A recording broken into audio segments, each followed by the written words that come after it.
Laurence Toubiana les connaît presque tous, que ce soit le secrétaire général des Nations Unies ou bien les nombreux négociateurs qui font route vers la conférence climatique de Paris. Ils se sont tous rencontrés lors de la préparation des discussions onusiennes où ils tenteront d'obtenir un nouvel accord international pour lutter contre le réchauffement climatique. Un accord, c'est le mot-clé pour Toubiana.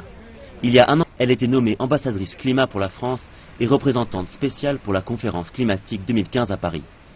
Elle a depuis parcouru le monde pour essayer de trouver un accord avant que la COP ne commence. Il ne faut pas faire le compromis le plus bas possible. C'est pas ça le rôle d'une présidence. Le rôle d'une présidence, c'est vraiment de pousser chacun à faire le mieux possible. C'est-à-dire, on regarde quand même ce qui est réaliste ou ce qui est possible de faire, mais on essaye de mettre la barre le plus haut possible.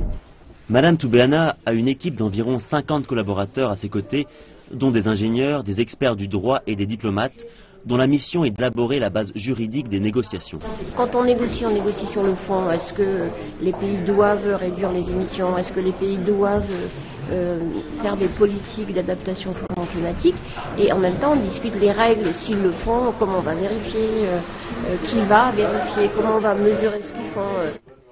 Moins d'un mois avant la COP, la pression est forte pour cet économiste de 64 ans. Ici, les conférences téléphoniques et les négociations de dernière minute sont monnaie courante.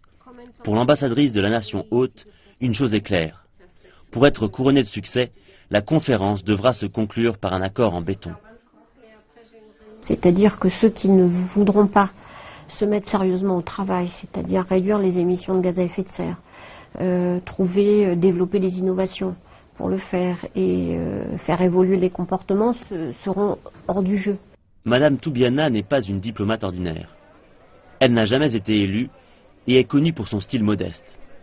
Mais alors que le monde essaie de juguler le changement climatique, en ce qui la concerne, une approche plus radicale est nécessaire.